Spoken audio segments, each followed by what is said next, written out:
Hi, Alex. Hi, Jason. If you have microphones, you can talk.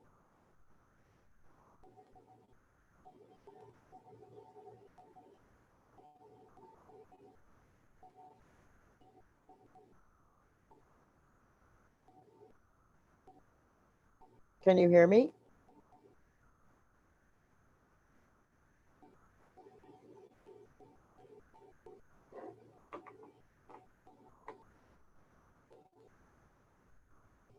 Can you hear me?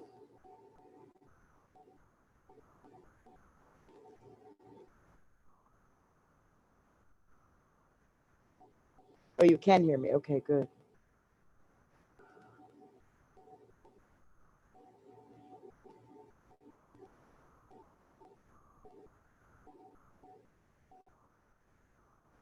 Oh, well, you can just type hello if you like. That's good too. We're a little bit early yet. It's just waiting on some more people to come.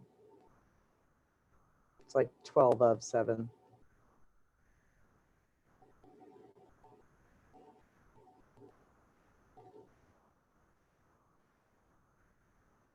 So you're a newbie here to the group, Jason. What do you do in your everyday life? Same for you, Alex. We spoke earlier today.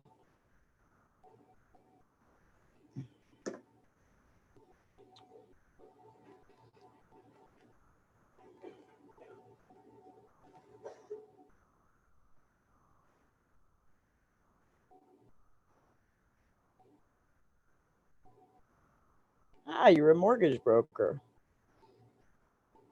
So isn't it interesting that you would like to get into delinquent mortgages? I like it. I like it a lot, actually.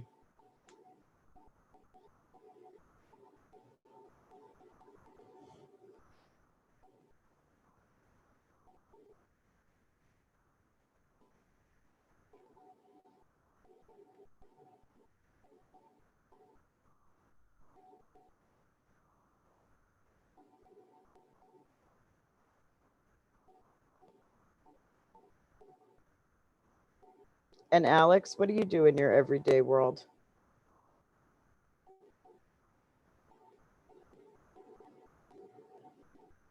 Alex, do you have a microphone? If you have a microphone, you're welcome to speak and say hello.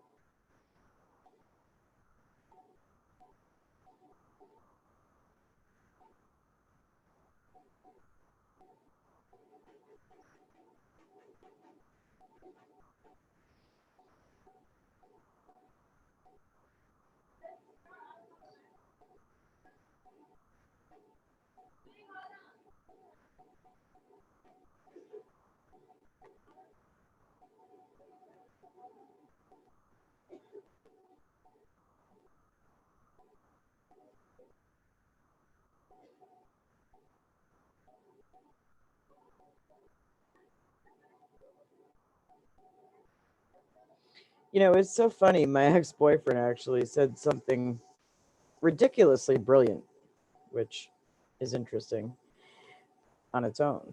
But he basically said, you'd never think about it, but you'd have to, if you did think about it, you'd have to be aware that there was this hidden industry called delinquent mortgages. You don't realize it, but if you thought about it long and hard enough, it would be there. But why would you ever think about it?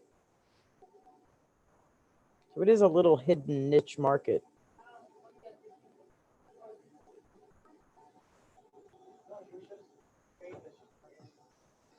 I mean, even mortgage brokers don't always know about it, and they originate, paper.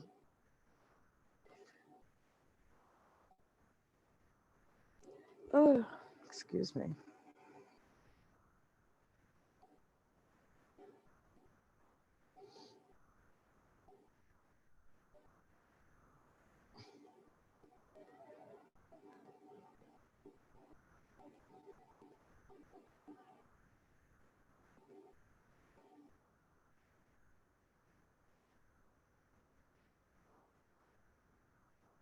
Yeah, I'm in the hospital tonight, guys. So it's actually gonna be, sort of abbreviated. I normally will go to midnight if everybody's willing, but tonight I'm gonna pretty much stop it at 8 o'clock because, you know,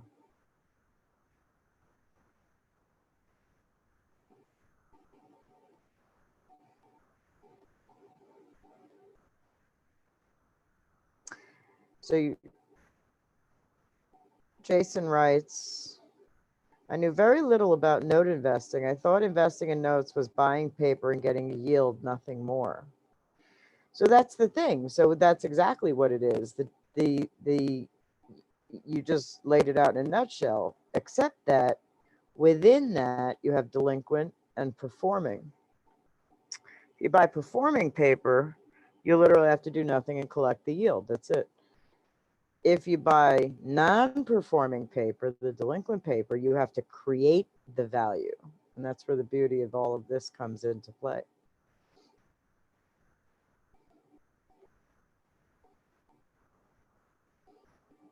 So basically, if let's say somebody owes Wells Fargo $100,000, right? And they're delinquent. Wells Fargo doesn't want to deal with it. It's BS to them. They don't want to deal with it.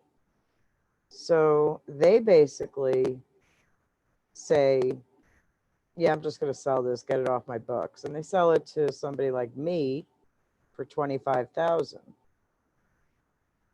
So I'm basically spending 25 grand to buy 100,000.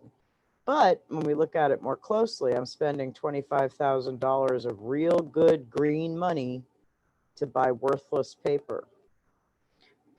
Therefore, in order for me to get my money back, I have to create my value. And that's where the fun comes in.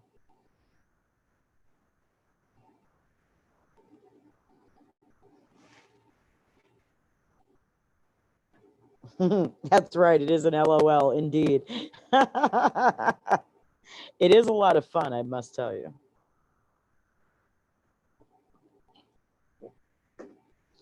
At PAC, we have one of our partners is a workout specialist, which is the title she has been given, and she is the queen of workouts. She is spectacular.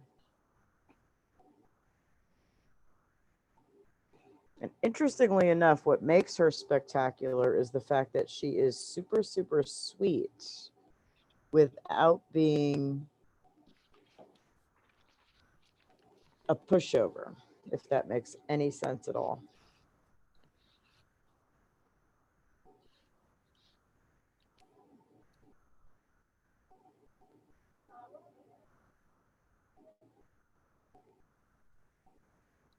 I, on the other hand, am a lousy workout person because I genuinely want to help you stay in your home. I just don't need to hear your sad story. Like I'm just like, yeah, okay, great. I want to help you. Great. I appreciate that. Great. What can we do to help you? Whereas you kind of have to play psychologist to a certain extent, and I am terrible at that. Terrible.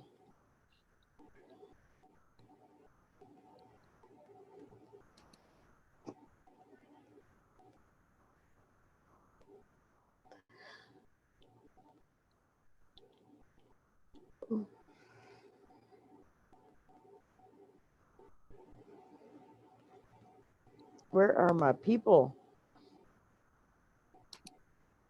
Come on, guys. It's 7 o'clock. We're only going till 8. So let's go. Hello, Who is that? Alex. Hi, Alex. Hey, I'm Kathy. so glad you got a microphone. Yes, I did. I finally figured this out. Awesome. And I have Jason typing very conversationally to me. So that's awesome, too. Right. Are we waiting on someone? Oh, well, it's not quite 7 o'clock yet. I'm waiting for my normal peeps to come in. Right, yes.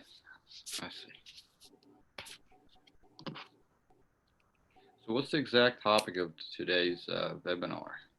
Jason says hello to you, Alex. Hello, Jason. How are you? Alex Pasha, where are you from? What is your nationality? I am Turkish. Ah, very cool.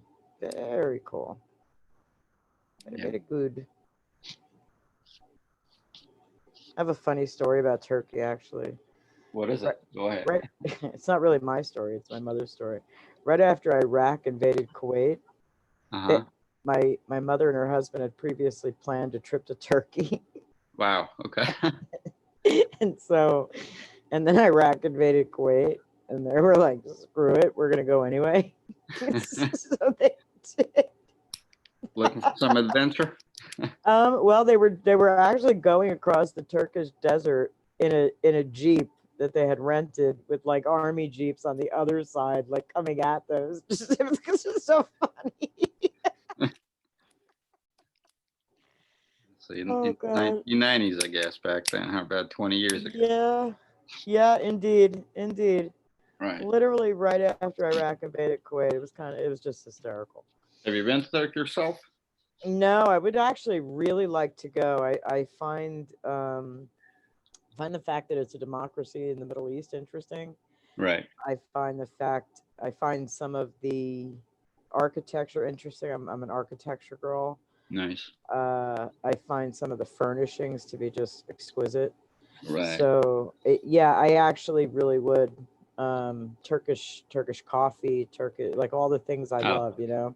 My wife brews Turkish coffee almost every other night, so it's really delicious. You gotta try.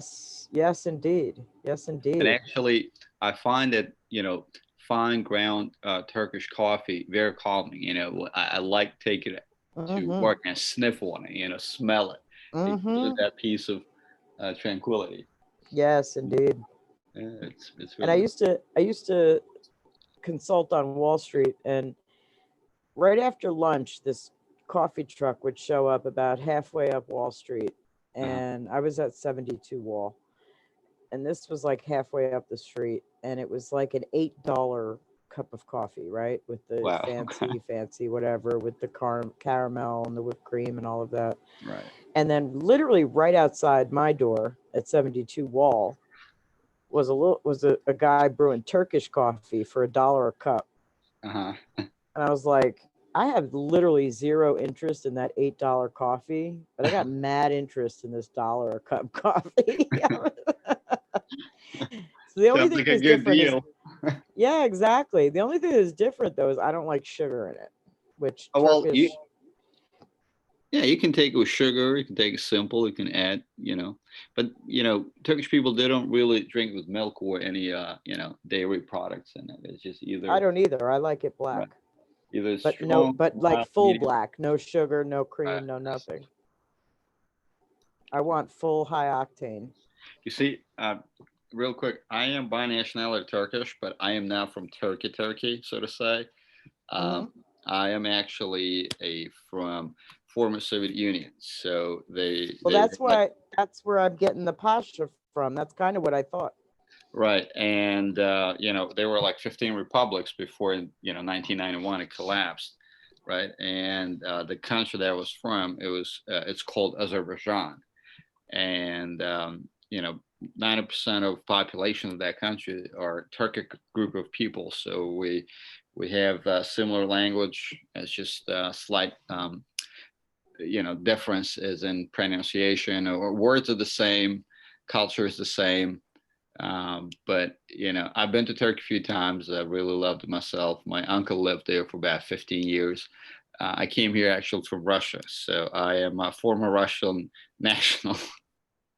Well, that's all right. Yeah. We love the Russians too. One of my partners is our token Ruski. Oh yeah. Yeah. Token Ruski. Okay. He's our token Ruski. What's his name? Dennis Cherny. Cherny. Okay. Yeah. Well, actually, I saw the name on your website, and last name was like, this sounds like somewhere from that part of the world. Yes, sir. He's our token Ruski. So he's Russian, or he's from Russia, or what's his background? He's from Russia. Nice. Okay. He came here when he was like 15 and made something of it, That's good. That's what we're all here for. Yes, you got it. Hi, John. Hi, Judy. How are you? You're both allowed to talk if you have microphones. And Jason writes, my pastor is Turkish and has talked about going to Russia many times. Oh, He's wow. from Ankara. Right. Hey, Imran, how are you? If you have your mic, you're allowed to talk. Good. How are you? I'm spectacular, sir. All right. Great. So how are you feeling? Like, I know last time you had some weather condition. You were not Well, well. I'm still in the hospital, actually. You were? I'm still in the hospital. Oh. Oh, 2 weeks ago I was in the hospital. I'm still in the hospital. Oh, I see. I've been in the hospital the entire month of June so far. Literally from the 1st till today. Hi, Jude. I can't pronounce that. How do I pronounce that? Sarab? Sarab? I'm sorry? Sorab. Yes. Sorab. Let me bring my microphone closer. Yeah, Sorab. Fantastic. Then there's somebody named Galaxy J2, but I have to assume that's really his phone name. Name from the future. But I'm going to allow him to talk anyway. When are you expecting to be released? I'm thinking Monday or Tuesday it'll happen. Kind of hoping. Wow, so you're doing this calls from the hospital. Yeah, I sure have. Had my fill of the hospital. That is indeed 24 days in here. It's true. Yeah, that's tough. Hi, can anybody hear me? We can all hear you. Yeah. Oh, great. How do we know who's online? I don't see anyone except question and answer.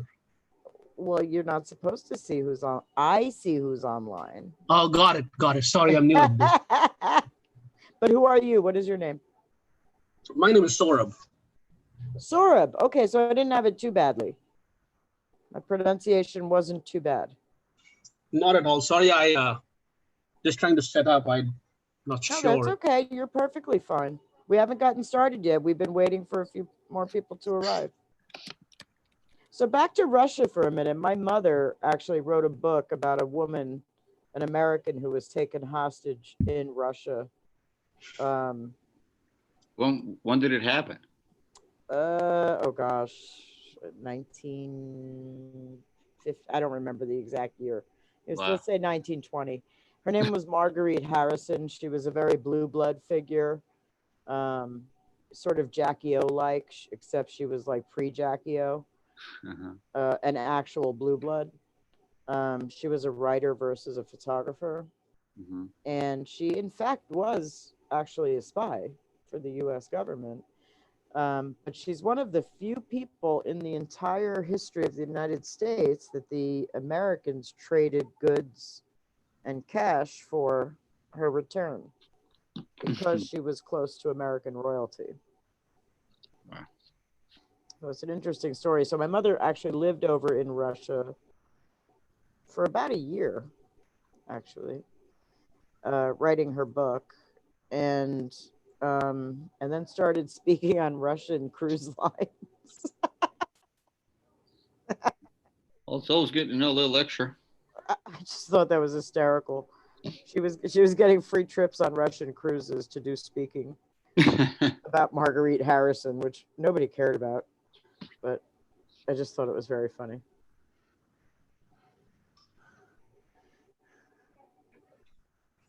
The book has never, John writes, what is the book's name? The book has never been fully published. She wrote the book.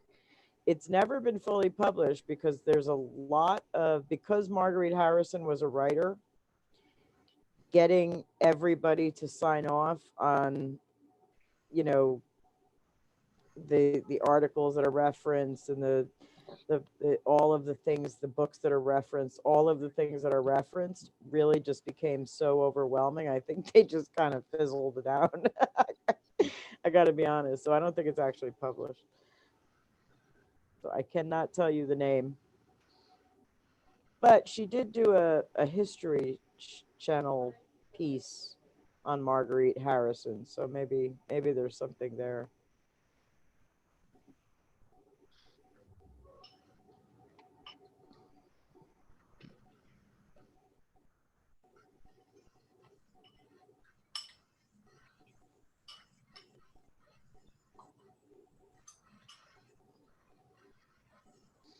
Well, all right. We have a full house in here. Look at that. Everybody's. We have Judy. We have John. We have Jason. We have Galaxy J2. I like it. I'm going to call you Gal. We have Sorba. Surab. Imran. Alex. And. Although we already said Jason. All right. So let's get started, everyone. We're going to do a short session tonight because I am, in fact, in the hospital. So we're going to go to like 8:15, something along that line. And actually, I think one of my neighbors across the hall is yelling. Hope you don't hear that.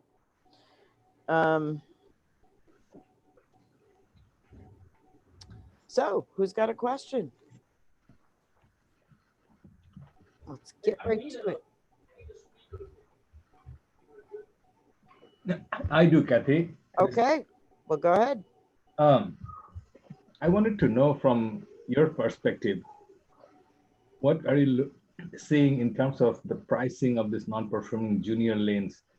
How much of a change are you expecting and when? So it's interesting because it's like the Wild West out there with pricing, except that I think the market is starting to reflood a little bit with junior liens, which obviously is going to drive the price down. But a lot of people are trying to get us, we've had people try to sell us junior liens because that's the root of our business.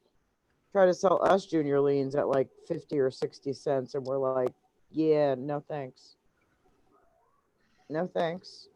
Keep it. So Oh, thank you so very much. Yes, ma'am. Yes, ma'am. No, I'm keeping that. Thank you very much. Keep it a napkin too. Grazie, grazie. Okay. That's it. Yeah. Yes, ma'am. Coffee, keep it. I'm coffee? keeping, yes. It's like water. It's like water. You like black coffee? Just me up or cold? You like cold. Warm or cold? Thank you. You too. Thank you. Oh, good. She closed my door. Okay, good. Good. Perfecto. Where was I? Okay, in the pricing of the notes. So they can go, like I said, somebody tried to get us to pay 50 cents for notes, and we're like, you're out of your mind. Thank you very much. We'll do business with somebody else. So for us, pricing is usually between 25 and 30 cents. I think and we buy in larger quantities and we buy in pooled amounts of cash. So I think if you're buying in smaller quantities without as much cash to spend, I think you may pay as much as 40 to 50 cents. I think that's kind of what the going rate is. But the good news is that I think there's more inventory coming out, and I think that's going to drive the price down, obviously. Did that answer your question? Yeah, and when are you looking, or what do you think the time frame might be? I'm thinking in the next 6 months to a year. 6 months to a year. And do you think they're going to be coming from banks, Oh, or of course, yes, yes, yes. and what do you think is, because the loans that are becoming delinquent right now, do you think these are the loans going to come out, or these are going to be some old stuff? Interestingly enough, some of the stuff that we've looked at most recently has been, and I'm going to be redundant in my words, very recent delinquencies, like as of 2018, which we don't normally see that recent of delinquency for sale. And you're talking about second positions, right? Correct. My company buys exclusively second position notes. We've bought firsts before, we've bought about 6 or 8 firsts just to play with them, and we didn't make any money on them. So we exclusively buy seconds. We're seconds people. I could happily talk about firsts at length. I just don't like them. I think people buy them because they think there's a less risk to them, and that's not true. That is absolutely not true. There's more safety in buying more notes with larger amount with the same money that you would buy firsts with. It's a numbers game. Does that make sense to you, Judy? Yeah, so you're saying not individual less risk, but overall, because you've pulled it together, less risk. You're kind of right, weighing because the you're average splitting the risk around. You're buying 10 notes for 100,000 instead of 2 notes for 100,000. Right. Okay. There's less risk in that. I have Mike Murphy has just joined us. Is that you, Mike? Is that my friend, Mike? You can speak if you have a microphone. Hi, can you hear me? I can hear you. This is Mike Murphy from Boston, Massachusetts. Okay, so you're not my Mike Murphy, but that's no, okay. It's a very common name. Well, I have a Mike Murphy down here in Jersey. I thought you might be, but welcome, Mike Murphy. And Mark. Thank you. We have Mark has joined us today. Yes. Hi, Mark, guys. I love Mark. Thank you, Kathy. I do. Mark is like my soulmate, though he's married to somebody else. Oh! I am, of course, kidding. The feelings are mutual, Kathy. Oh, thank you so much, sir. All right, so, and Jason, I still am watching for you to type something out, so don't think you're gonna get away from me. Jason writes, what are your thoughts on buying delinquent juniors in judicial versus non-judicial states during the COVID? So here's the thing.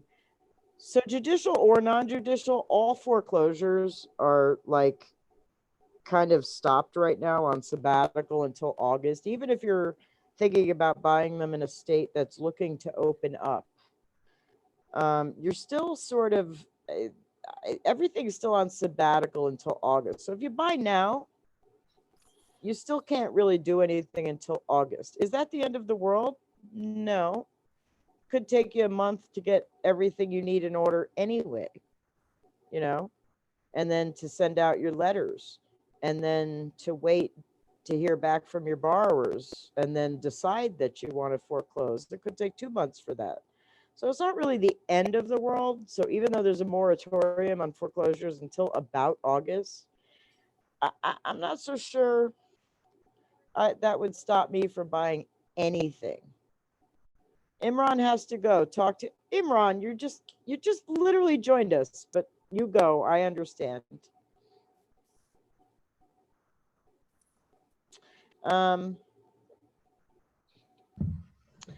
So everybody can talk. You don't. Everybody. I have everybody unmuted. If you want to talk, you can talk. I'm just answering Jason's question because I like that he's so conversational. Unfortunately, he doesn't have a mic.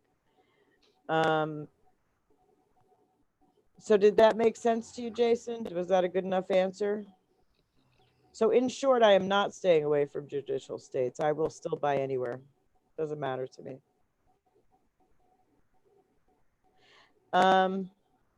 Sarab writes, when you say we buy in size, what does that mean in terms of order of magnitude? It means we tend to join forces with our money, like 100 grand a piece with 9 partners, get a 900 grand to a million, $1 million together, and buy in $1 million tranches.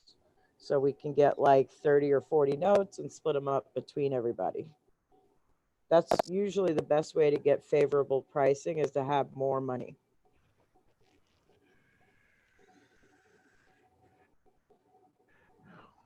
So how often are you going through this routine of buying a pool and then working on it and then buying another pool, working with investors?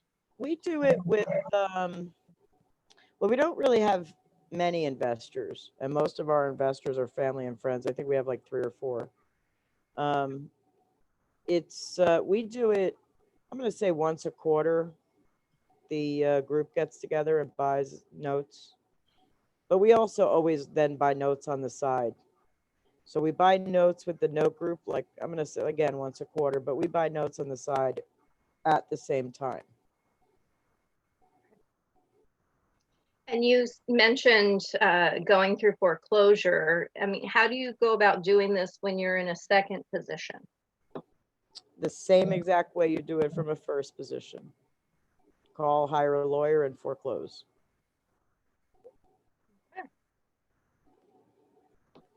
There's literally no difference.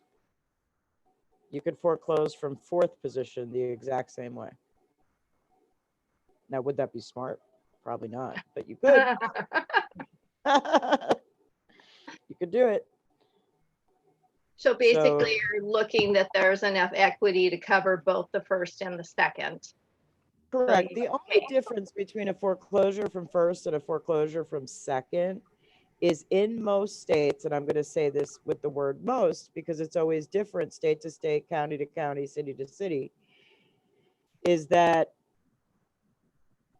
usually when the second goes up for sheriff's sale, it's subject to the first.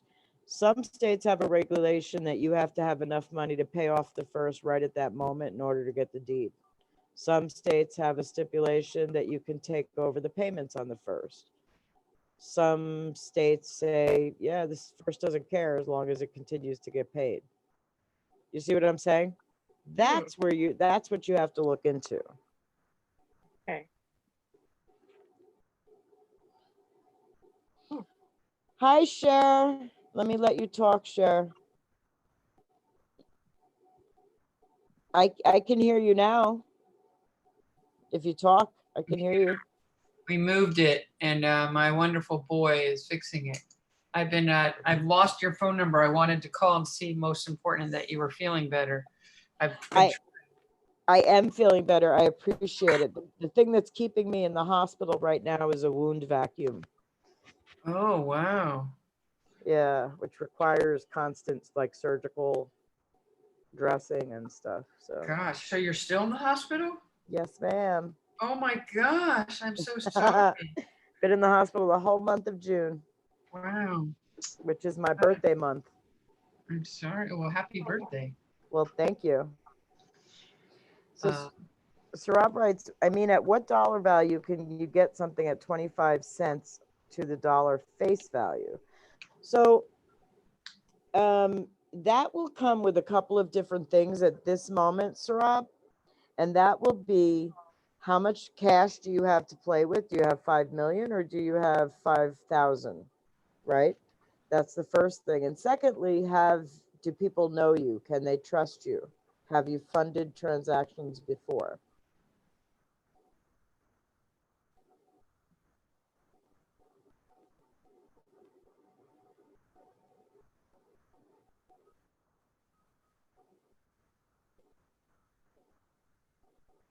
Does that answer your question?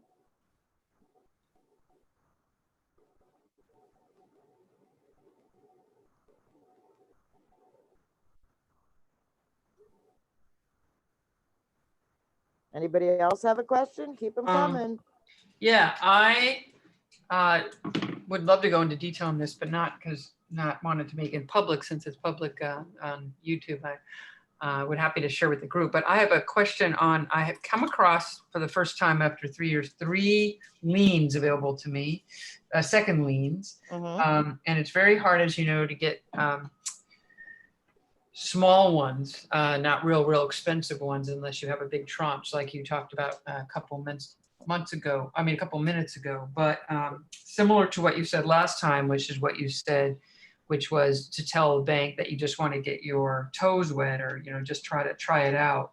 2 other lien investors and one of them did something very similar to that on his own, and so the banks are offering us 10 to 15% of the lien value of 3 second liens. So that in itself is very exciting, but my ability at going forward, I still am like unsure about.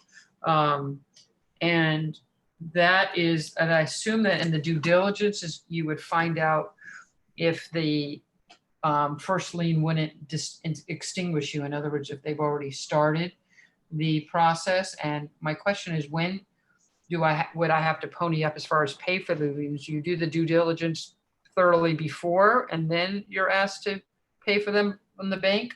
Or do you have to buy them and then you can turn them back if the due diligence doesn't work out? Well, has the seller offered you a closing date?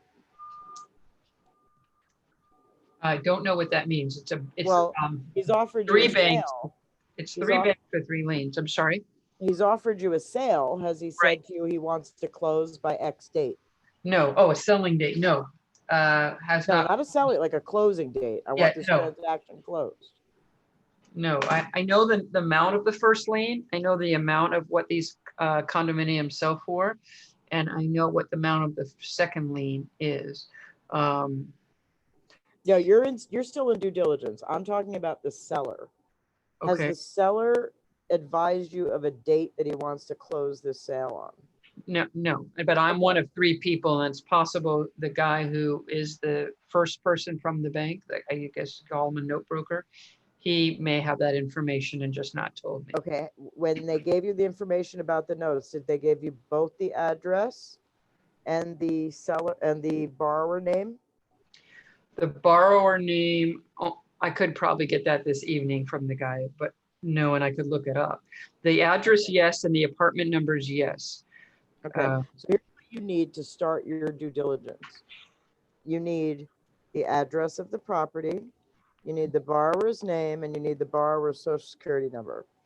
Once you have those 3 things, you can start your due diligence. You can do your own title searches, or if you don't feel comfortable doing it yourself, you can order them from like Pro Title USA. Do you recommend a certain place? I would love to be able to be as thorough as you. It seems like there's a lot of intricate stuff to learn. So I know you do yours. There is. I mean, there's no doubt. The more you do, the more you learn. Right. I have no problem. If I were you in this first trade, I would buy them since there's only 3, and then do them yourself to compare your results. You understand? Oh, Use it as yeah, a right. test. But anyway, so I would use protitleiusa.com. The O&E report is what you'll want to get. Protitle.com or protitle? Protitleiusa.com. Great, thank you. And then the O&E report is the report you'll want to purchase. It's about Okay. $80 usually. I'm sorry, Kathy, could you repeat that? What kind of report you said? OESA? The O&E report. O&E, okay. Right. They have several different options available. Some cheaper, some more expensive.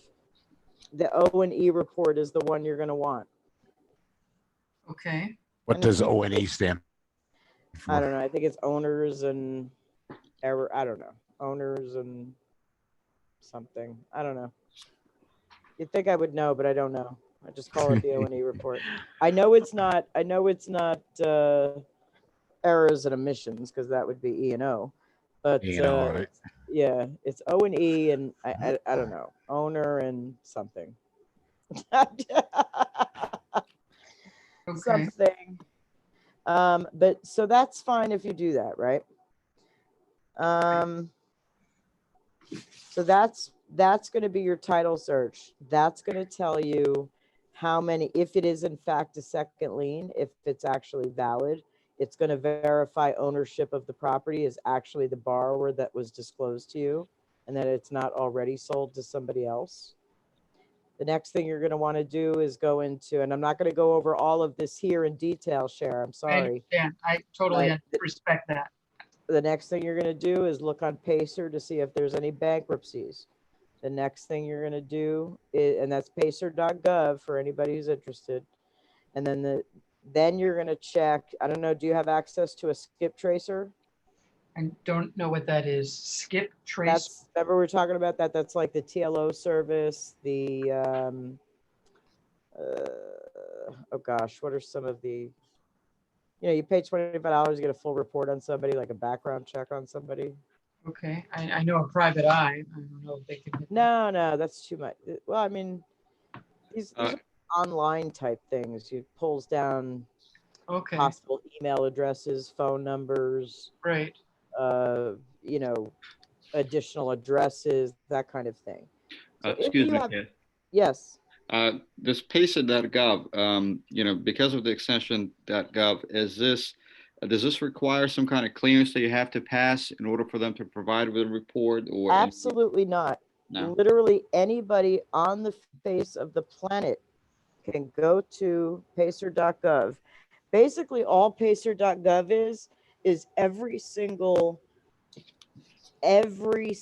document, docket, and case filed with the federal government is listed in Pacer. It's pacer.gov. pacer.gov, yep. And that's where you get the skip tracer, or that's where you No, get. that's where you look at bankruptcies. I see. Okay. Which would delay something, right? Okay. Well, Alex writes O&E is owners and encumbrances. And also Carolyn wrote it. Hey, Carolyn, I just saw that you're here and allowed you to talk, as well as Ryan. So both Ryan and Kathy now, Carolyn now, if you want to speak, go ahead. Okay, so you're gonna, as far as somebody's asking what are some good skip tracers, the creme de la creme is TLO, which is a TransUnion product. That's what we use. That requires a lot of authorization to get, like they have to come on site, do a visit at your location, make sure you're not going to sell the information, make sure you have a certificate of good standing for your LLC. There's a whole lot of hurdles to jump through to get that. There's also like ones available online for like $25 a pop. So, can you name a few of them? I don't know them. I don't know them. They usually come up. And this is due diligence before you decide to buy it. Right. I see. As Okay. far as the skip tracers for the 25, those are the ones who like, when you're like Googling your ex-girlfriend's name or your ex-boyfriend's name and it Right. comes up and we know all of this about her and all you have to do is pay $25 to see the report. That would be an example of one of those sites. It's like whitepages.com, right? Yeah, I get, yeah, I guess. Been verified. Been verified. Yes. Okay. So you get the idea. And why are you looking, what are we looking for in one of those been verified? So you're looking for match of the address of residence, make sure that's where they actually live.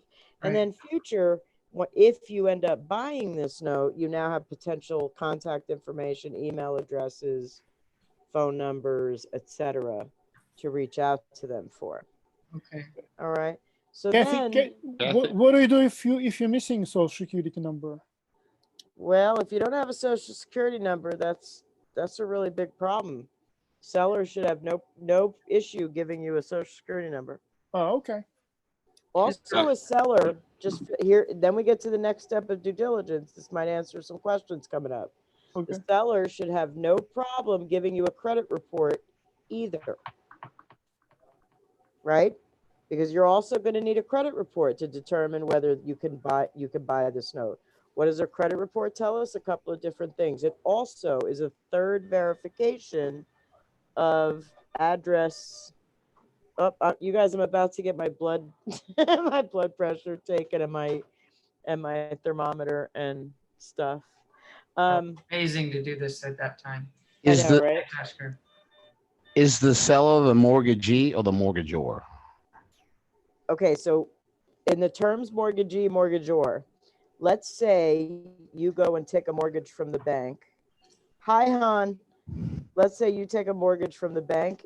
You are the mortgagor. The bank is the mortgagee. Hi, Kathy, and everyone. So who is the seller of the note? Is it the They're just the homeowner or the bank? They're just the seller of the note. The homeowner has nothing to do with the sale of the mortgage. Beth, I got a question for you about a credit report. Okay. So. Oh, I didn't finish with credit reports. Okay, go ahead. Yeah. Okay. I mean, I don't want any way to take advantage, whatever you can share, great. And, if not another time, but go on.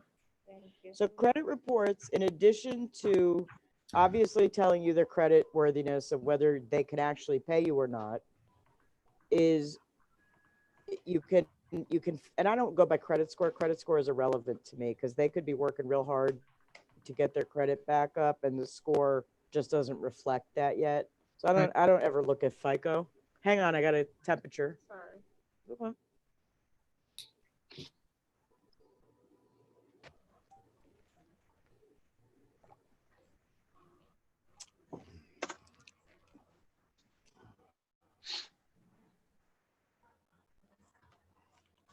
Of all times for it to take so long.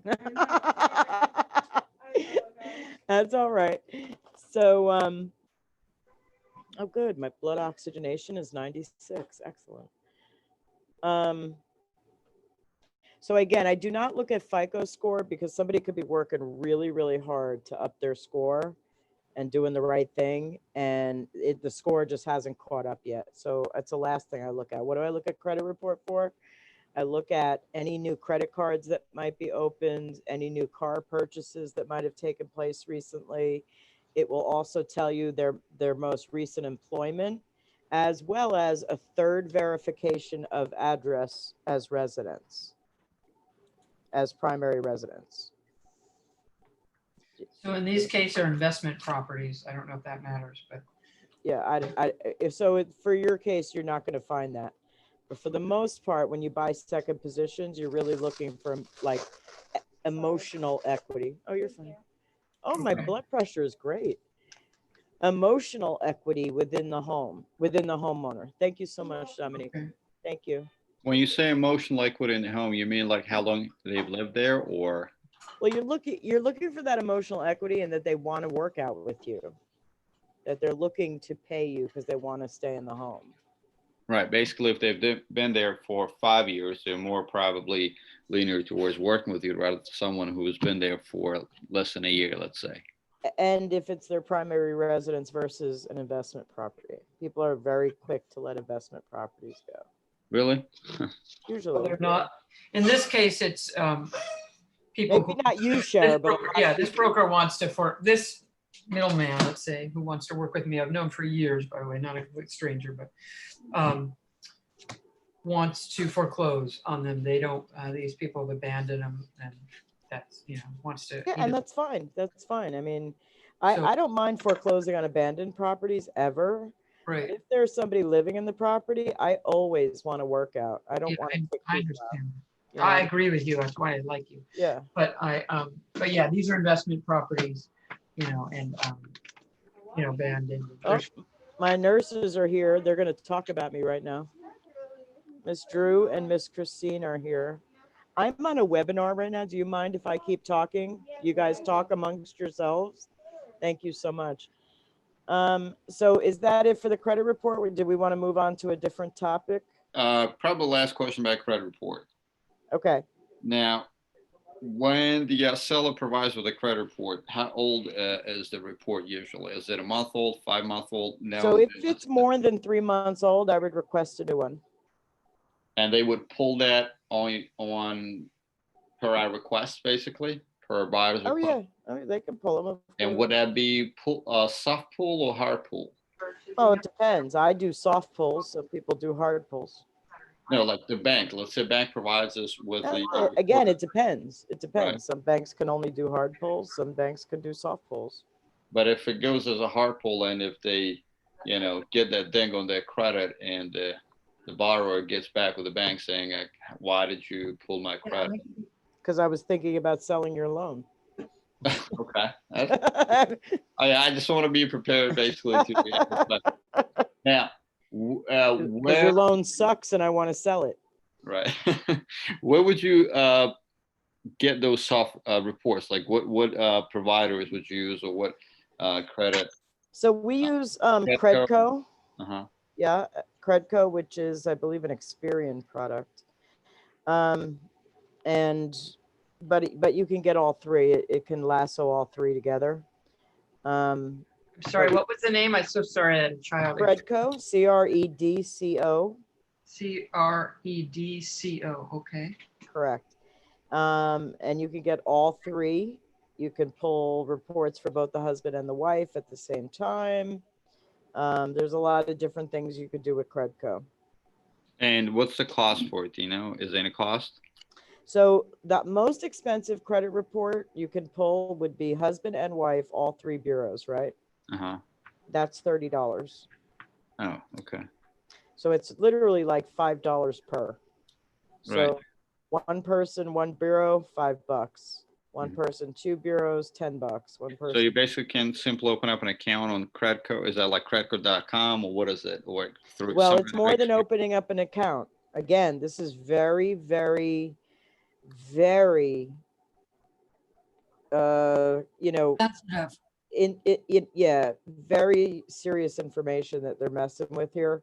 So they don't just allow you to open an account and then go for it. You have to prove that you have an LLC in good standing, prove what your business is, what you're looking for, why you need this service. There's an on-site visit to your home. Okay. Very sensitive information. Now, And- see, Kath, that's where I'm having a problem right now because I've tried to get them to come out here and they said they will not approve home-based businesses. Well, that's strange because they've always approved. Oh, home-based I'm not disagreeing with you, but that's what I've been, I mean, I was approved at Credco as a home-based business. and I know several others that have as well. I don't know why this one sales rep is being a pistol. Try next one. Yeah, go to the next one. I mean, I'm thinking about that. Just why hang out not? with that guy. But When there there's no are- success, keep moving on.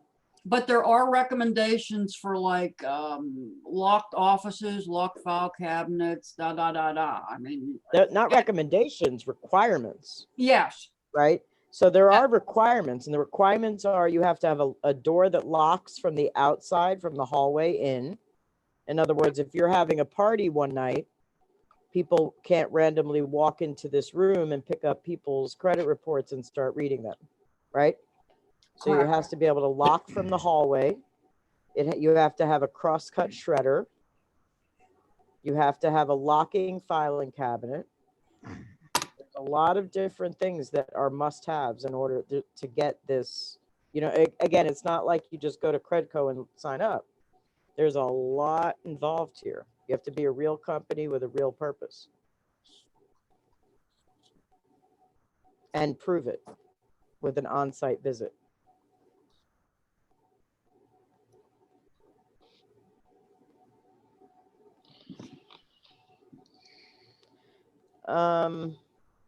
Sarab, I answered your question about the good skip tracers. TLO is the one I use. He writes, what is the underlying collateral in most of these notes when you are in second position? The underlying collateral is the equity over the first.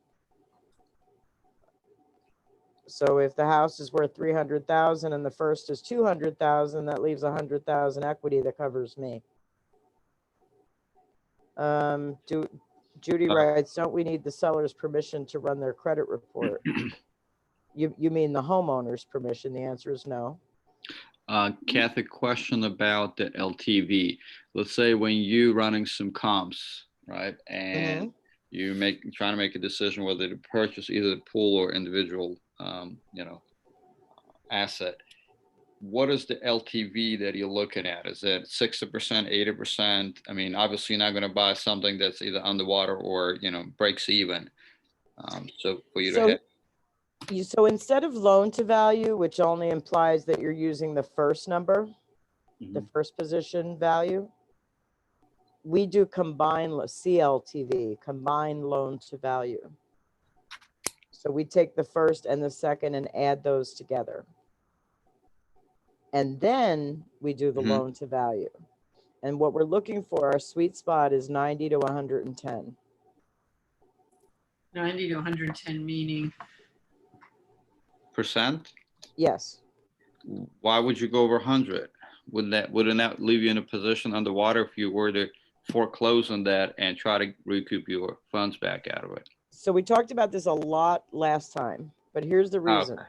I know, and you might not have been on, and that's fine. Right, it's my first time. That's okay. So, and yes, Rob, we talk only about residential properties. We don't do commercial.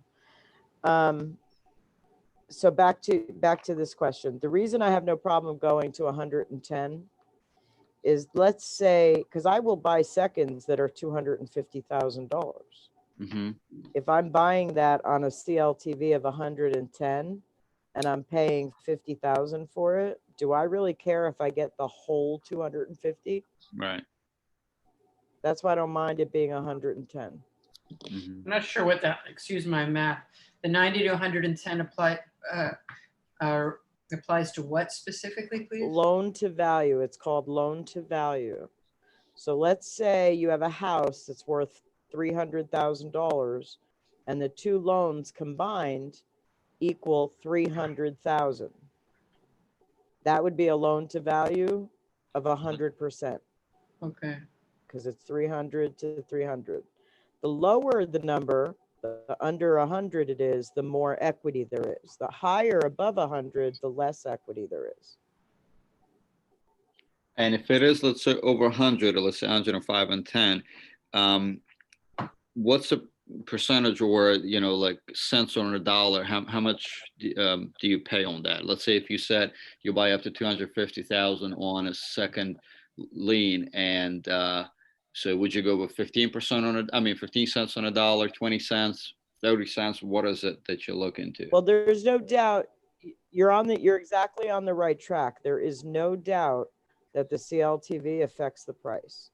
There's little doubt about that. So, or no doubt rather about that. So you're on the right track there. Now, to answer the question, 15 cents, that happened 8 years ago. Today, unless you have $48 million, that's not happening, right? Unless you're buying pools in like 50 to 100 million, that's not happening. So what's the rule of thumb today?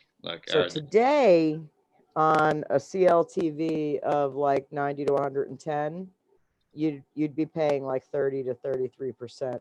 Again, depending on how much money you're spending. If you're spending 50,000, you're going to maybe even go up to 45 cents.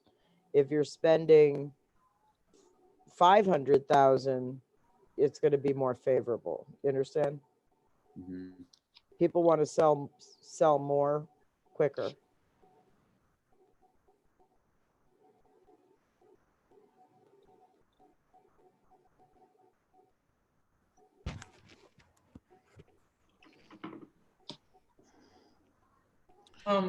Now, bear with, I'm ahead. sorry, someone was trying to. No, I asked too many questions. Go ahead. Go Okay, ahead. quick question. So you said earlier at the very beginning that with the current situation unfolding, we will be probably seeing in the next 6 months to a year more flood of those non-performing second ones. So Yeah, right. will that not drop the price on them, or? Absolutely. Of course, it'll drive the price down.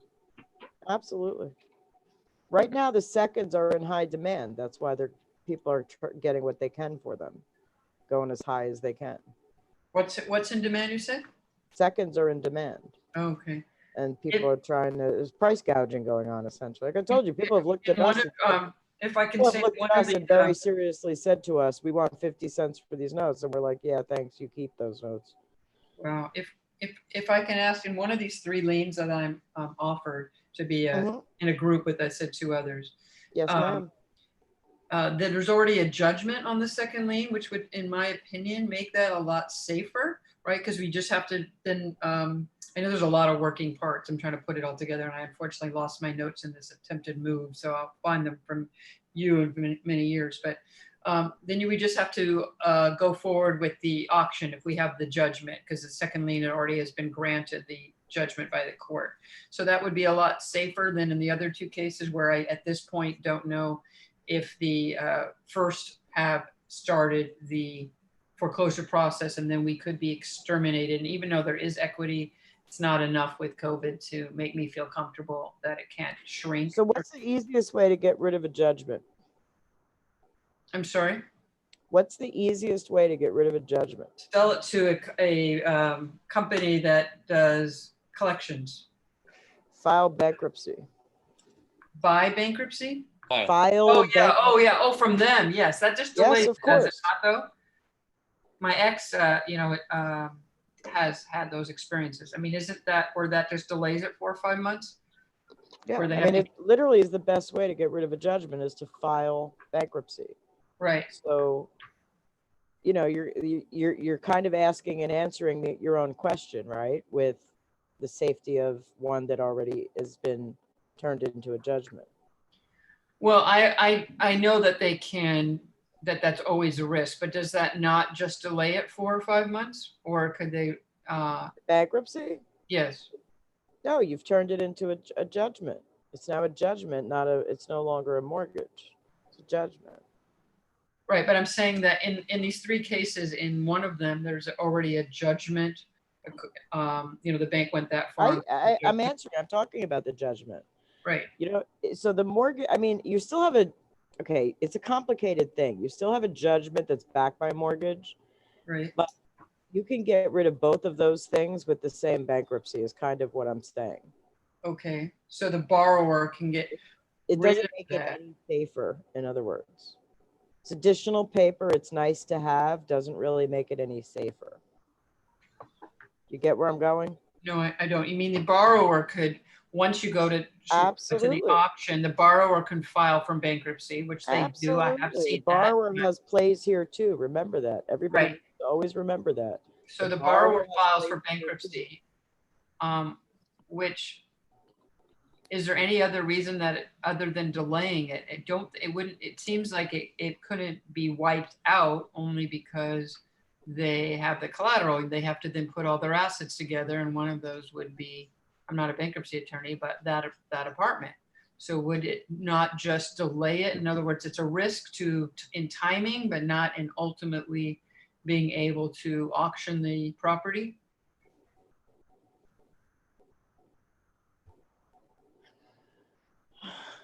I might have lost you along the way there. Could you repeat that? Yeah, I'm saying that if if I owed $100 to a friend and I filed bankruptcy and I had zero, then that friend may never get that 100 ever. Yes, right. Or to the Visa company, you know, they may Right. never get the money ever.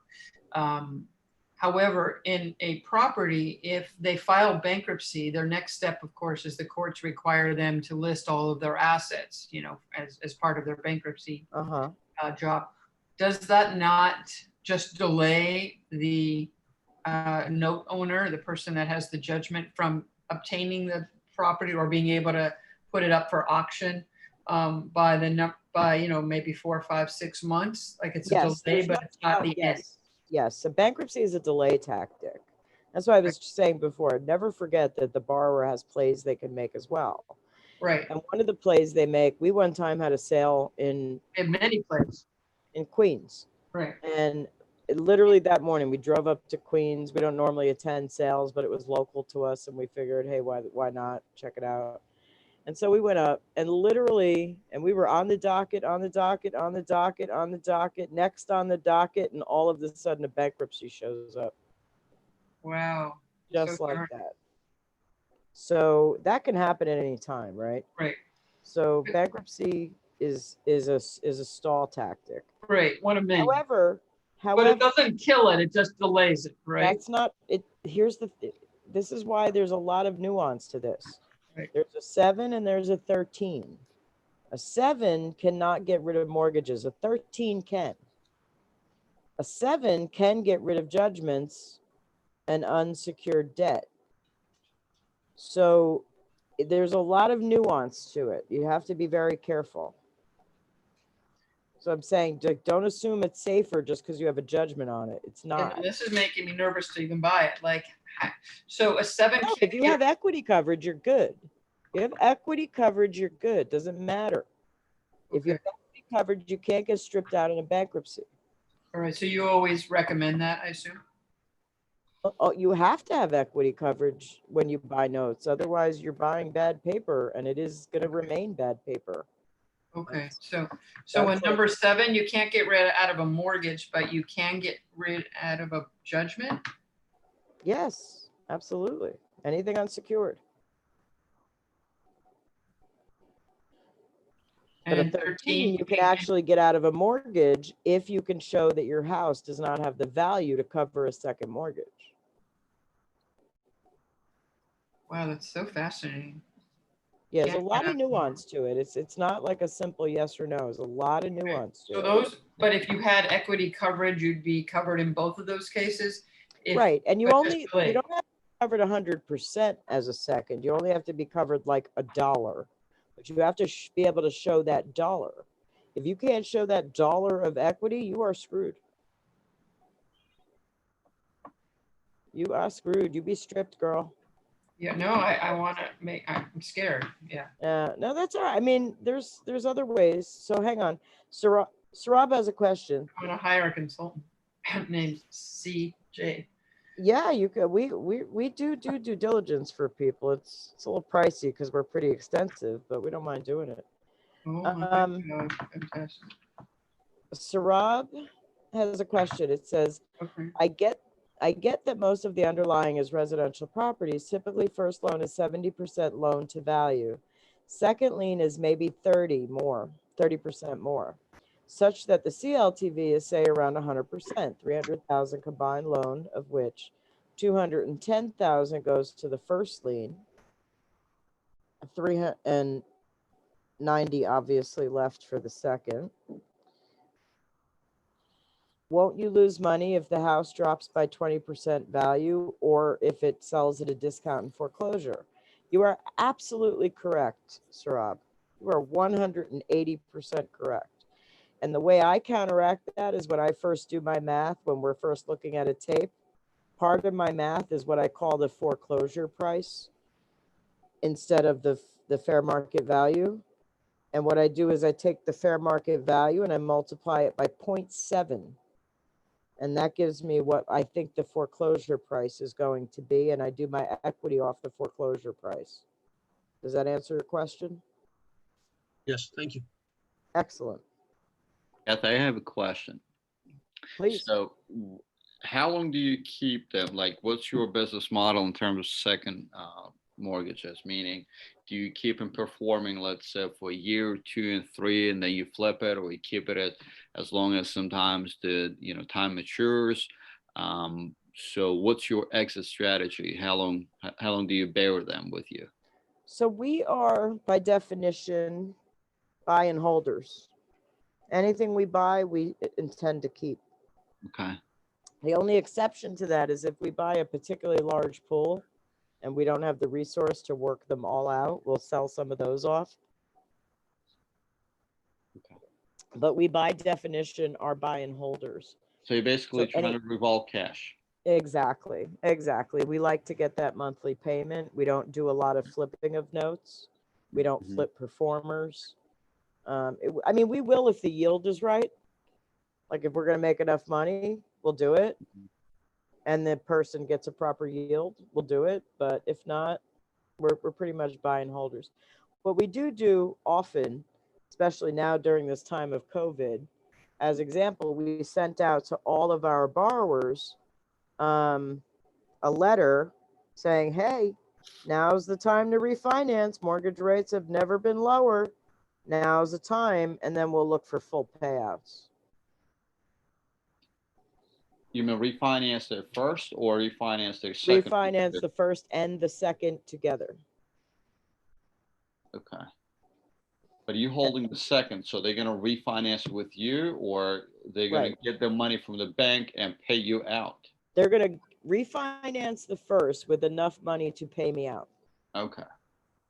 So you'll technically you'll flip it with the bank, not with the some other guy down the road who wants to buy those notes from you. Correct. Okay. And when we do sell performers, we tend to sell them a little bit pricey because we offer a guarantee with them. And that is, if it becomes unperforming within 6 months, we will make you whole in some way, shape, or form. Either work the note out again for you, take the note back and trade, give you something else.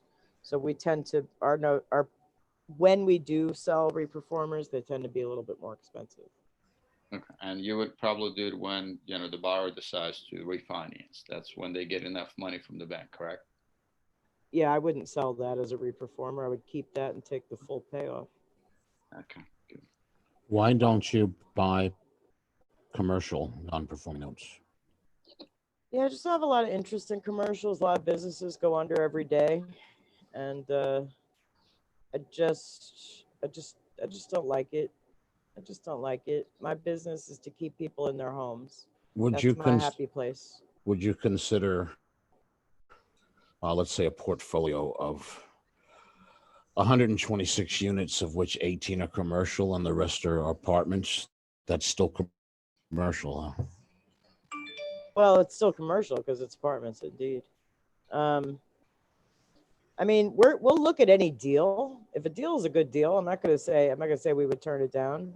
Every deal is its own deal and has its own variables, etc. So if it's a good deal, we may participate. If it's not a good deal, we won't. You ever buy first lien? I don't have it. There's a first lien, but it was given to someone else. So I would have bought it if I had the money, but it just seems so, it's obviously really expensive, but it's a sure bet. The cost of the first lien that I could have possibly bought, but wasn't able to get, is the equity is enormous in it. And it's a sure bet than the second lien, which I said 2 of the 3. Well, anyhow, I'm just curious. Do you ever, just out of curiosity, or you just focus on second liens? Yeah, we only like seconds. I mean, we, like I said, we have purchased firsts. We've purchased like 6 or 8 firsts to try them out. Never really made a ton of money on them. Okay. In fact, lost money on some of them. It's just not great. It's just, and they're too expensive to worry about losing money on. If I lose money on a second, I don't really care that much. If I lose money on a first, that's a very expensive lesson. It is you're true. When you have an auction and someone is buying it, I went to one auction once in the Bronx in New York. I say in Manhattan. Everything people think is in Manhattan. The Bronx is not in Manhattan, but I went to the Bronx, and when someone buys subject to the first lien, do they assume, or have they done something ahead of time, or is that even possible? And it's just a curiosity, it has nothing to do with my situation here, that they could negotiate that first lien, or do they assume they have to pay off that 100% when they're looking at the numbers to buy it? I think that people who attend foreclosure auctions in Bronx, Brooklyn, Manhattan, Queens, and Staten Island make the assumption that they can negotiate anything. I see. And they're probably right. Everything is negotiable. Okay, just curious when Yeah, the these people that attend these foreclosure auctions, they're no slouch. They show up with Yeah, no, laptops. that's They know scary. I felt exactly what they're looking for. They got checks in their pocket, and life Yeah. is gold. I went to one, I thought I was at like small claims court or something. It was kind of scary, Yeah, but yeah. these guys know exactly what they're doing. So yeah, I don't have to. I have very So little. they buy subject to the first lien, and the first lien's $1 million, but they've done the numbers thinking it's 800. I'm assuming, you know. Yeah, they also they know that the attorney for the second is there doing the sale. All they have to do is go up to the attorney for the second and say, "Hey, I'd like to employ you to negotiate with the first for me as the second forecloser." You know what I'm saying? There's a lot of different things to do there. I mean, believe me, I have no doubt that these people go there knowing they can negotiate anything. And do they do that not before they bid? I mean, and why would they ask the second lien lawyer? Just because he's a handy lawyer, or is there? No, because he's the one who did the second, and he's got credibility on the case, on the property. That's brilliant. Makes sense. Kathy, I have to leave shortly. I just wanted to introduce myself to you and the group. Please. I'm Michael Murphy out of Boston. I've never invested in notes, but I've kind of understood the concept. I started off in real estate in '85 as a residential appraiser. I had my own appraisal firm at one time until my health didn't allow me to continue doing that. I've been collecting disability since '96, but I've used my valuation skills to assist investors and flippers to identify opportunities. And in the last year and a half, I reinitiated a relationship with a commercial broker out of Florida that has given me the opportunity to market his off-market commercial asset listings. And he sometimes has provided me with non-performing notes. I have a few in my bag at this time. A couple of them are strictly only residential and some are commercial. I wanted to sit in and listen to the conversation and learn a little bit more than what I know. And I plan on attending more of your meetings in the future, your meetups in the future. Good, I'm glad. Hopefully as I start to make some money, I think I'd like to invest in non-performing notes, but I need to learn and educate myself in that arena. Well, I'm the glad number you that I found see value here, here. Oh, I'm sorry. Go ahead. no, the number that I see here, 888-507, and it just switched off. 7220. That's the office number? That's Is our that the office office number? correct. I've got a couple of residential notes that we have available. And if I wanted to present those to you, should I just email them to the info at? That is absolutely the best thing to do, because I don't actually look at potential deals. We have a partner that does that. Okay, I will do that and introduce myself that way. Actually, I'll give a call and see if I can speak to who is the partner that does that?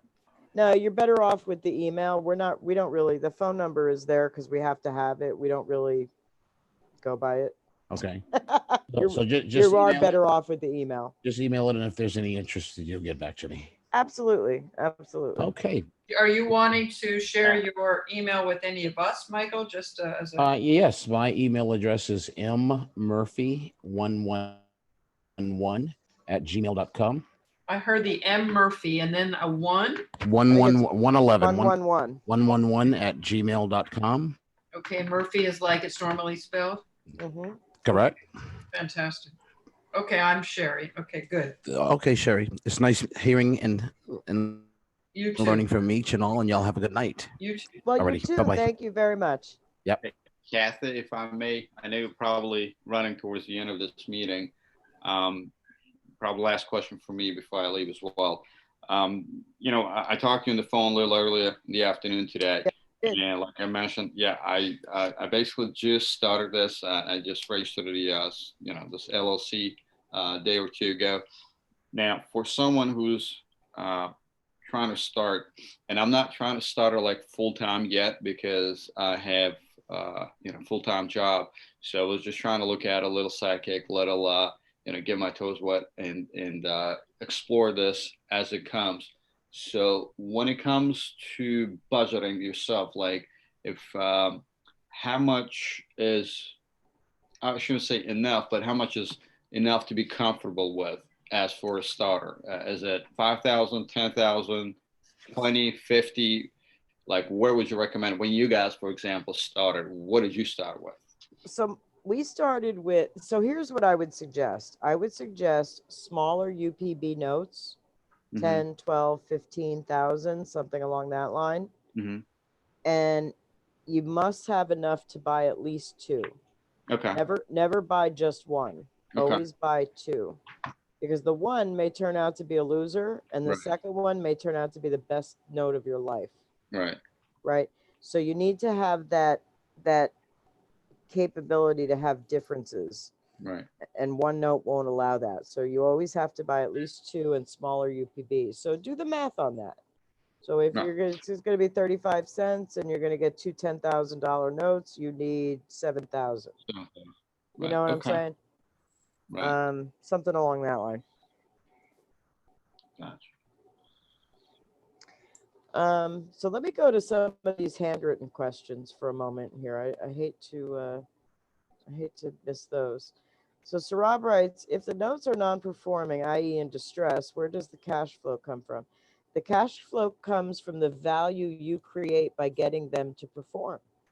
You do workouts on them, come up with a payment everybody could live with, a set of terms, an interest rate that everybody can live with, and then that's how you create value in a worthless piece of paper. And that's where your cash flow comes from. John writes, do you always use the 70% of the FMV as your basis for the value to evaluate the note? The answer is yes. So I use both things just for your own edification. I always know both things. So when Pat gets together and we're evaluating a tape and we talk about equity and then we're very clear whether we're talking about equity or foreclosure equity, because they're two different things. And so when I say I have an equity problem with a note, they're like, is it foreclosure equity? I'm like, yes. So, because they always know I have the foreclosure equity problem. So the difference, do you want to show the difference of equity versus foreclosure equity? Well, the equity is just the equity, and the foreclosure equity is the FMV times 70% minus the liens. We went through that before.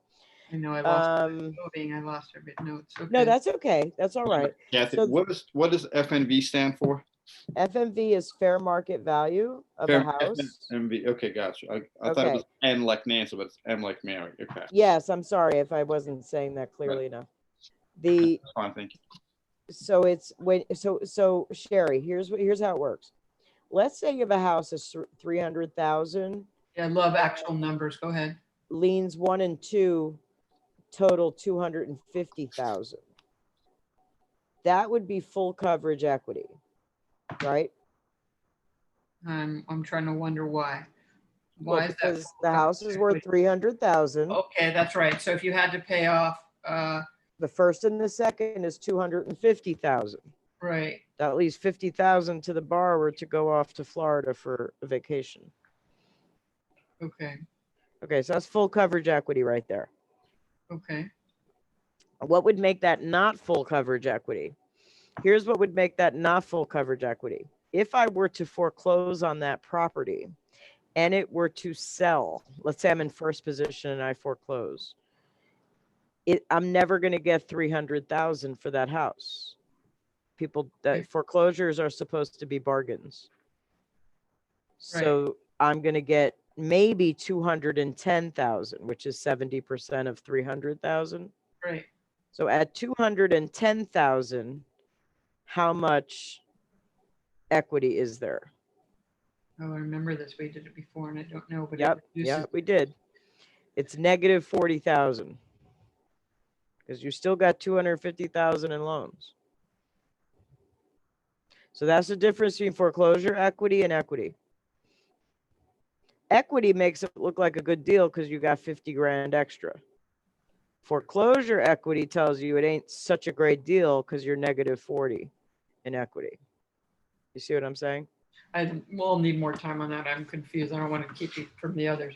I know Well, it's you're going to come to the class, right? 100%. I promise Well, that. then we'll go over Process it. of So, moving, and I want to be in the best state. I want to read everything, got over your notes.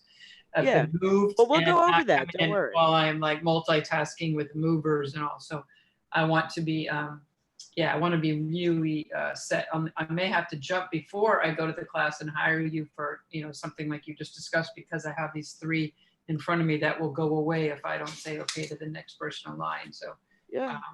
Kathy, do we have a few more minutes or? Yeah, I'll stay on a few more minutes. Sure. Okay, so about FMV. So you just described that scenario, right? Let's say, it has to go to foreclosure and gets closed. On the foreclosure, it gets sold. So it's at 210 and the total is 250, the money owed. How much do the second liens, or what's the percentage that they get paid out of it? So if, let's say, the mortgage on it is, on the first one, is more than 210, like let's say it's 230. So what happens with that 20? Who pays that out? And what do you think happens to you? Say it again. What do you think happens? I mean, say it. I know you don't want to say it. First mortgage get paid first. First mortgage gets paid first. If there's not enough for them, there definitely ain't any for you. Right. Okay. So when you look at credit report, you also want to see that there is the mortgage balance is sufficient enough as well. Exactly. It's one of the main things you look for. Yeah. I'm sorry if I missed that before. Yeah. Okay. You're looking for the first mortgage and, last payment, is it current? How often is it late? And what the current balance is and what the payment is per month. And then you got to do your, quick comps and understand how much, the market value is in times 7 and what's the difference between the mortgage currently owed and what the money you can get out of it. And if it is a negative area, you wouldn't probably touch it, right? Right. Exactly. Yeah. When we first get a tape in at PAC, we evaluate it from a monetary standpoint first and foremost. Right. And we pick the best 5 on the tape. Mm-hmm. And then we do full due diligence on those 5. Right. And if those pass our due diligence test, then we go to the next best 5 and do full due diligence on them. If if the tape has like 30 notes and we've determined that 15 of them are great notes, mm-hmm. we don't even bother doing the other 15 because we don't even really care that much. That's just gravy at that point. Right. And do you sell them out? Like, would you currently sell anything if I were to come and say, hey, can you sell them a couple notes? So we're normally buy and holders. We normally keep what we buy. Yeah, because I saw it on your website. I'm sorry for interruption. Just like, hey, buy or sell. So that's right. Well, I'm just telling you, like, from our perspective, we will sell notes. If we buy a tape that's too big mm-hmm. for us to do all the workouts and all the admin on mm-hmm. ourselves, we will sell notes. But generally, we are, just for your own edification, we are buy and holders generally. Okay. That's not to say we never have stuff for sale. We are buy and holders generally. Okay. And the 70% of FMV, you mean when you expect to get at the auction? Is that what you're saying? 70%? That's correct. Yes, ma'am. You got it. You are right on the head there. All right. Because I'm looking at my numbers. And so if we got 70% of its value, to see if that would mean if the first lien was less than that, assuming that you had someone up the foreclosure who did not think that they could make a deal, just to see that if I would be safe. Yeah, but there seems to be a lot more to it from this meeting than just that. Oh yeah, absolutely. There's a ton to it. Judy says she's signing off. Thank you very much, Judy. I hope to see you again, and I hope to hear from you. Sarab writes, since you are buy and hold investors, where are most of your underlying residences? We buy all over the country. We don't care. We got them everywhere. Coast to coast, baby. Coast to coast, baby. Carolyn, I made it so you could talk, you know. You've never been this quiet before, girl. If I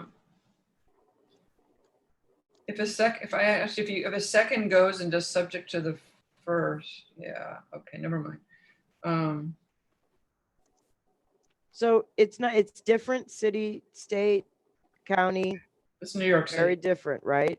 Yeah, New York City. New York So- City, I think you can assume first. I don't know that you have to pay it off in full up front. That I'm not sure of. You may have to.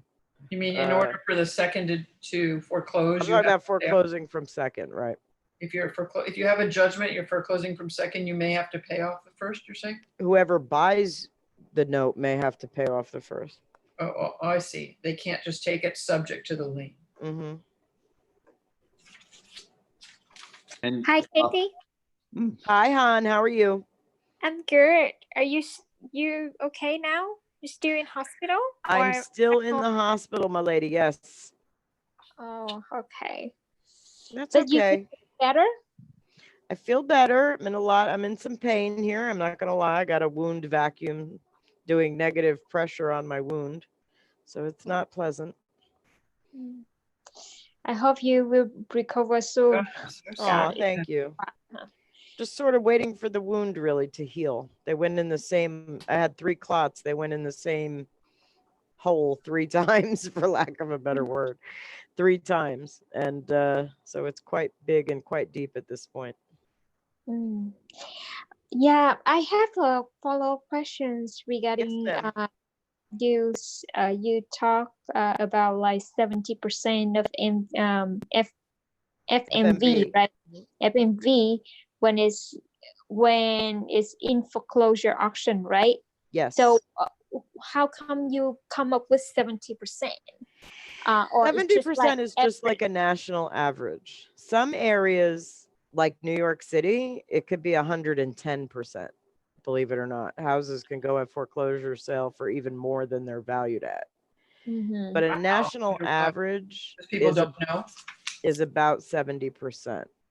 Mm. why would they go that high? Is that because now Because the people want property in New York City. I Mhm. saw an empty parking lot go for 110% of its value. Wow. At a sale I was at. It was just crazy. It depends. It just depends. Mhm. People want that piece of property. But I thought that's when I mean it depends on the first lien not holder foreclosure or the second not holder foreclose, right? In this case, is you mentioned that the first foreclose, Right. right? So because I have, I mean, a particular specific cases that I'm bidding right now. Mhm. So when I already discount like 15 to 20% so that they have still enough equity for me to recover, because the note that this is second lien, but I looking at this, they are in the foreclosure, I mean, pre-foreclosure right now. Are you And the looking at first or seconds? second? Okay, good. Yes. So, but if I count it's like 30% discount from FMV, it would be not much, I mean, meet for my deal. You know what I Right. mean? So maybe you want to, and they're already in foreclosure, you might want to back out your offer. Mm-hmm. Yeah. Ma'am. Yes, ma'am. Very, very interesting. How about if in this case, I mean, in some cases, like not the first foreclosure, but the second foreclosure. And I do believe that we set the minimum bid at auction as the foreclosure auction, not like just like estimate 30% average from fair market value. Well, here's the thing, and this is what people mostly don't realize, that when you foreclose from second, you're selling the second independent of the first. Yep. right? So Mhm. it's called subject to. Yep. So if you're selling the lien, the second position lien, it has nothing to do with the first, except that whoever buys it now has to contend with the first. Yep. But your second position stands alone. Mm-hmm. All right. I don't know if that answers what you were asking me. No? I You want to still, expand on your question? yeah. So the point is like for example, like the case that we just give as example, right? So it's the home, fair market value 300,000, and the first lien 200, the second lien 50K, right? Okay. So if we apply 70%, if the first is Who's foreclosing, the first or the second? yes, the first. Let's say the first. Oh, well then, like I said, if you haven't bought that note yet, back out. Okay. If you can. If I think not, sell for it. sure. For sure. Why would she I back can't. out if, let's say, if she has enough, like she said, meat on the bone? Like, let's say the mortgage balance like 180 and it sells at 220. So is she not going to get paid on her second mortgage that she is holding? Depending, of course, what she pays. It's just about my price, my purchase price. If I buy like 20 cents but dollars, it'll be even. She'll make even money. Yeah. And then why bother doing it other than the experience of having done it? Yeah. So here's the thing. So, I mean, there's still, I'm not going to say there's not ways to still make money on that. I mean, there are really super creative, not necessarily completely 100% legal ways to do that. And I don't operate that way. So for me, it would be a loser, and I would mark it down as like either a break even or a tax loss. Do you see what I'm saying? Yep. Yeah. There are things, and I'm not even going to talk about the potential not so legal things that you can do with that, because it's not the way I operate, and I don't do business that way. So I don't even want to. But it's not necessarily a complete loss. It can become a tax write-off. It could become anything. It also could be, you could be in an area that could be 100% of foreclosure. Yeah, that's the risk. You have to Google it, because the foreclosure percentage is usually available online for any particular area. So you can Google it actually, and they'll tell you on average. I should ask my attorney. At foreclosure sale at 98%. You understand what I mean? Oh, that is regulatory? Foreclosure percentage? You mean if it's 70% that things normally close for in that area, or? Yeah, when I do I use 70% in my initial calculations because it is a general across the country average. Okay. There are some states and cities, counties, whatever, that can be 110%. There are some that can be 10%. 70 is an average of the country. The area that you're in, Google it to find out what the average foreclosure percentage is in that area. Higher, that's my guess. Yeah. How would you Google foreclosure percentage average? I mean, you come up with a million hits. Is there No, it could be a percentage. No, you're looking for 1%. What is the standard percentage at foreclosure? That's what you're going to Google. What is the standard percentage at foreclosure in XX/X?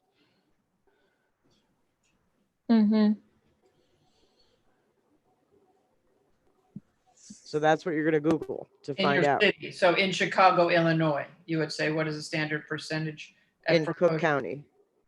Oh, in your county. In Cook County.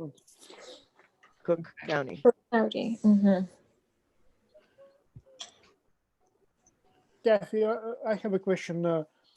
How much attention do you pay of how old the loan is? For example, if it was originated in 2010 and they stopped paying in 2012, is that a limitation?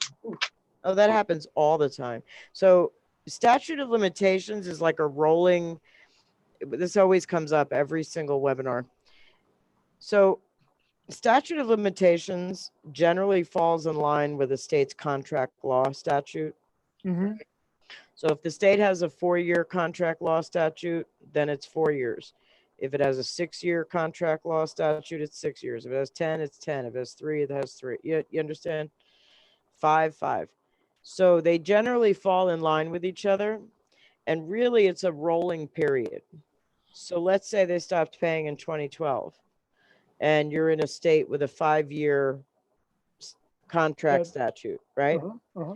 So 2020 minus 5 is 2015. They stopped paying in 2012. What you lose is 3 years of arrears. Oh, I see. But Right. but I still can And you can collect on, still on the collect loan. on that, right? It's not like you completely can't collect. You That's just right. lose the arrears. That's right. Okay. Some states will make it difficult for you to collect. Like Utah will make it difficult for you to collect. But there's ways around that, like sell it. If you have a second entity, sell it from one entity to the other with a pay history that show, you know what I mean? Now, do you have like kind of rule of thumb of the age of those liens? I mean, not liens, but loans that you're buying as for second ones? Like, do you try to stay within like 2 to 3 years old that they haven't been performing and paying, like you have, this national average of 70% of FMV, or it doesn't really matter to you? So how would you evaluate if you have? Yeah, we don't mind losing 2 or 3 years of arrears. That doesn't bother us. So as long as the deal makes sense, the other factor, this one wouldn't make determining, Yeah, you have to remember when you buy a note, it's on the UPB only. Arrears and late fees and all of that, that's gravy. Right. With cream and a cherry on top. Gotcha. Right, you're only paying on the UPBs, period. Right. Okay. And if somebody in second position is trying to sell you a note that includes tax arrears and everything, that's a ripoff. How do you determine that? How do you know if it is in or not? You need to ask them, what is the UPB? UPB is something very specific that does not include arrears. That's how you know. Can they somehow conceal it and show you the numbers, say this is UPB, and you don't know if it includes? No, those because in arrears? your final note sale agreement, you're going to have address, borrower name, borrower social security number, and UPB. I can't believe I forgot. Unpaid value, unpaid principal balance. Unpaid principal balance. Everybody who's got a mortgage has one. No, I understand that, on that, file, they're going to show you the name, the address, social security, and that number. How do they guarantee that number is accurate? It's just a UPB, not, with all the arrears and late charges and all that. No, usually somebody trying to sell you notes will disclose to you that they're looking for UPB plus. Seem to. They have to. They can't get around giving you the UPB and trying to get you to pay UPB plus arrears, because there's two very different numbers.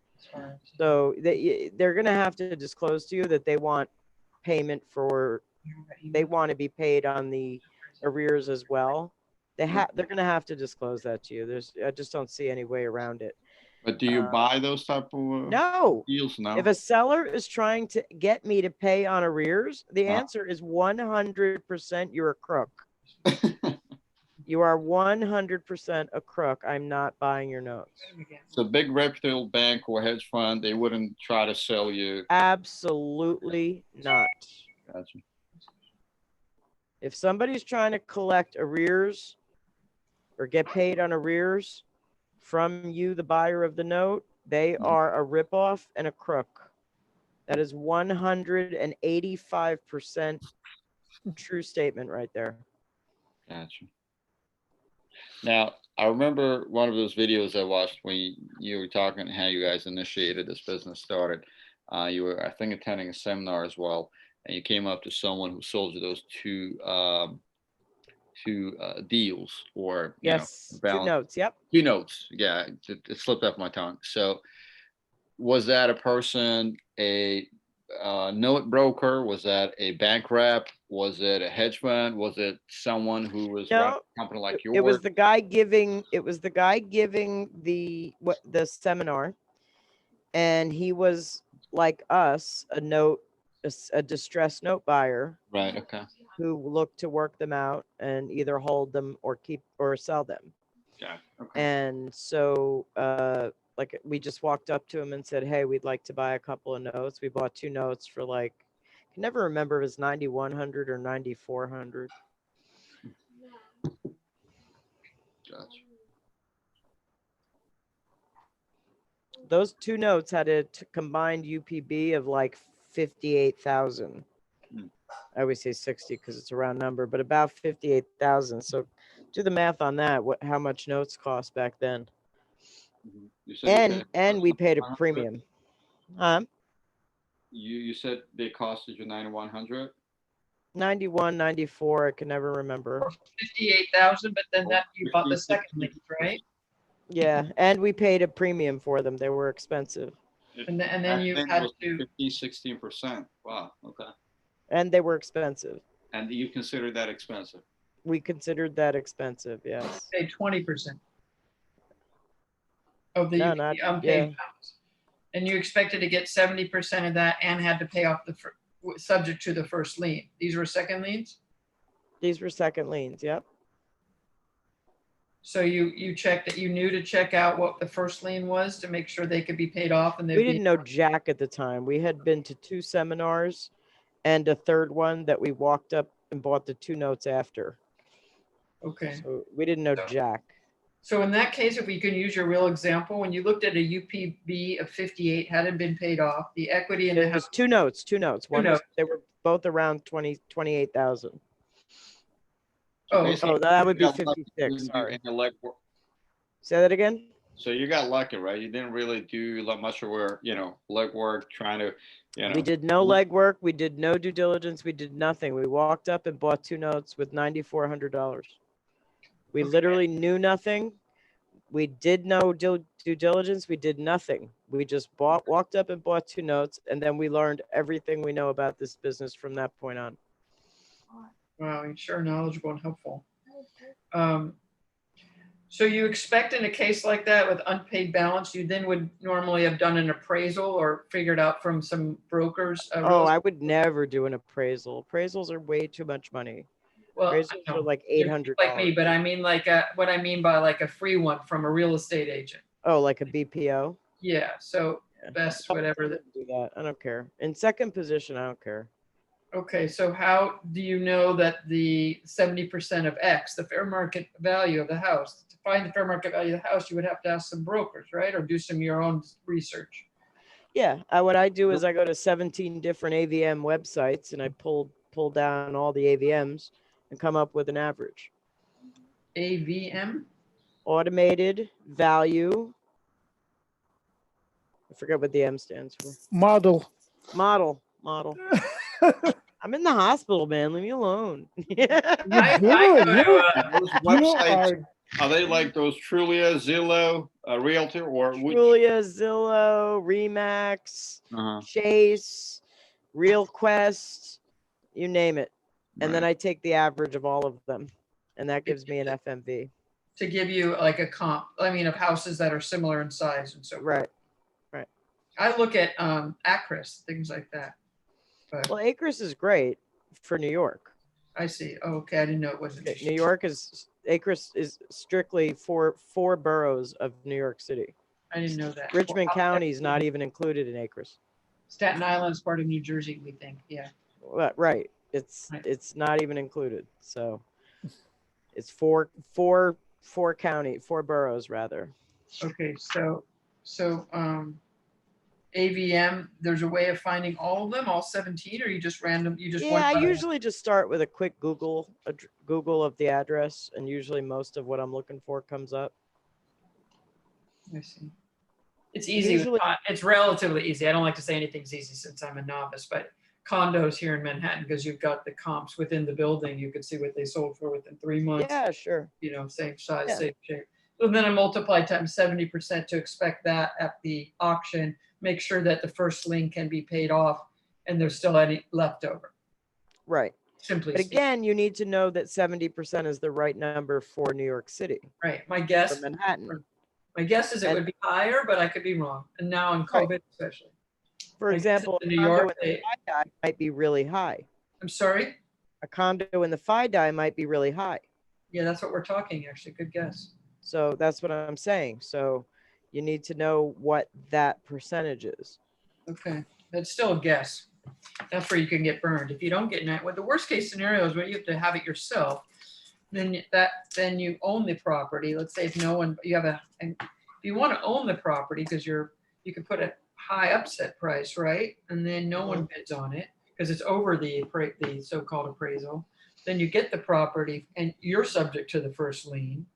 And Right. whether you have to pay the lien off or not, depending on the city and state. I don't know New York's rule. And then if you know what you believe you could sell it for and you have a broker's license, that's another way of getting to your money, I would assume. That's right.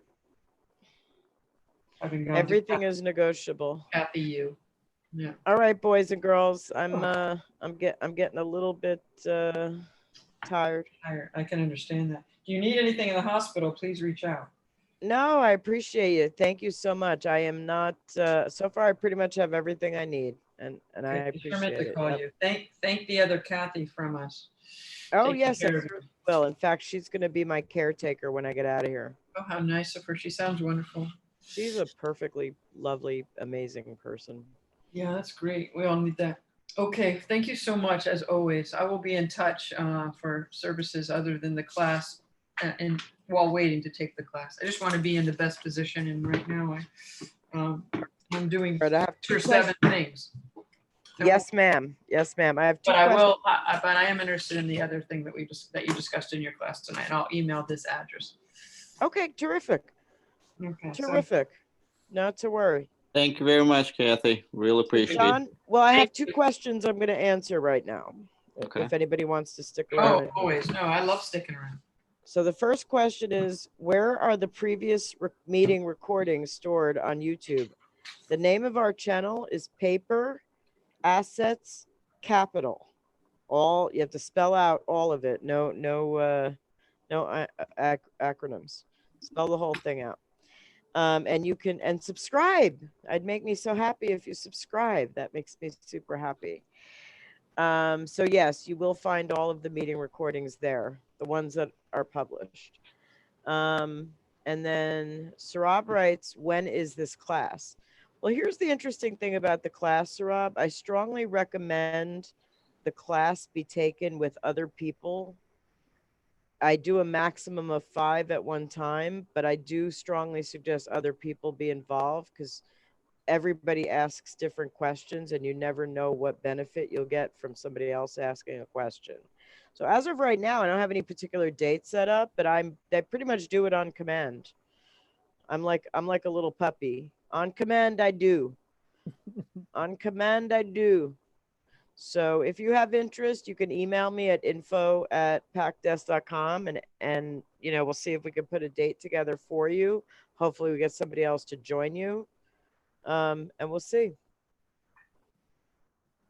Does that answer your question? Yeah, I'm Sarah? definitely, I mean, I'm a man of my word, woman of my word. Definitely, but just in a moving transition, not a good, not quite Are you yet. transgendering and we don't know? Transgender. I'm totally kidding. I'm totally kidding. That is definitely not my thing. Totally kidding. Hey, that's fine. I don't mind it. Not offended. All right. So we have answered, I think, everything. I'm just looking at everything, making sure I've covered everything. I want to make sure I don't miss anybody. Miss Carolyn, you could speak if you had a mic. Do you have a mic? She wrote, thanks and get well. I wish you could speak. Well, it's over now, so you can't really speak. Yeah.